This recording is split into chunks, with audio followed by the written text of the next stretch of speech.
عارف ايه هي أكبر خسارة في حياتك؟ مش إنك اخترت غلط، ولا إنك مشيت في طريق واكتشفت إنه مش مناسب.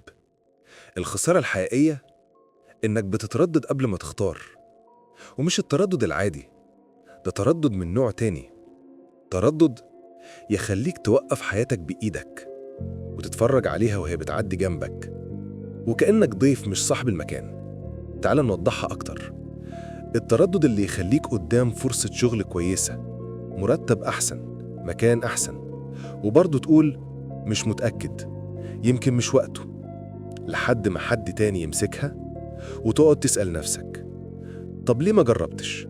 أنا كنت هقدر أعملها. التردد اللي يخليك في علاقة محترمة والبنت مستنياك تاخد خطوة، وإنت واقف تحسبها وتعيد التفكير 20 مرة وتقول مش جاهز، مش متأكد، محتاج أفهم نفسي الأول، وفجأة تلاقيها مشيت. مش عشان هي مش بتحبك، لكن عشان مفيش حد بيستنى حد متردد. التردد اللي يخليك تقوم من النوم كل يوم ومعاك فكرة مشروع، قلبك بيقول إن ده اتجاهك، بس مخك يدخل ويقول استنوا بكرة، اتعلم شوية، لسه مش جاهزين. وتفضل تقول بكرة، وبكرة اتحول لسنة، والسنة بقت سنين، وانت لسه ما عملتش حاجة. ده مش خوف من الفشل، ده خوف من إنك تتحمل مسؤولية قرارك.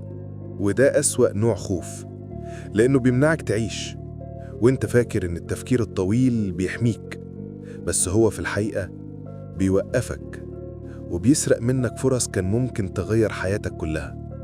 عارف مين سبقك؟ ناس أقل منك خبرة، أقل منك موهبة، بس سبقوك. ليه؟ لأنهم أخدوا خطوة وإنت لسه بتفكر في أول خطوة. ولازم تفهم إن الفرصة مش بتزعل عليك، الفرصة بتشوفك واقف وتروح لحد تاني بيتحرك. بس اسمع، التردد ده ليه حل، بس مش كلام تحفيز، حل عملي. أول حاجة، قسم أي خطوة كبيرة لخطوة صغيرة جدا. مش تبدأ مشروع، ابدأ بجملة. ما تغيرش حياتك، غير عادة صغيرة. ما تكررش قرار كبير، خد قرار صغير يمهد له. تاني حاجة، ادي لقرارك وقت محدد. ما تفكرش على المفتوح، قول لنفسك قدامي 10 دقايق أختار، لأن التفكير بلا نهاية دايرة مفتوحة. تالت حاجة، افهم إن أول خطوة مش لازم تكون صح، بس لازم تكون خطوة.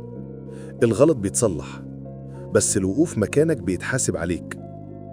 رابع حاجة، ابعد عن الناس اللي بتخاف من كل حاجة. الجبان بيعديك زي ما الشخص الجريء بيعديك بشجاعته. خامس حاجة، اسأل نفسك سؤال واحد كل يوم: ايه الحاجة اللي كنت خايف تختارها ولازم تختارها النهاردة؟ وجاوب حتى لو هتعمل نص خطوة. وفي الآخر اسمعها مني بوضوح، أكبر غلط إنك تتردد، لأن التردد بيخليك تعيش من غير ما تعيش. وهيجي يوم هتبص وراك وتلاقي حياتك كلها كنت ناوي، كنت هشوف، كنت هبدأ. خد خطوة حتى لو بتهزر، اختار حتى لو مش متأكد، جرب حتى لو خايف، لأن أسوأ اختيار هو إنك تفضل متردد لحد ما الحياة تختار لك بدل ما أنت تختار.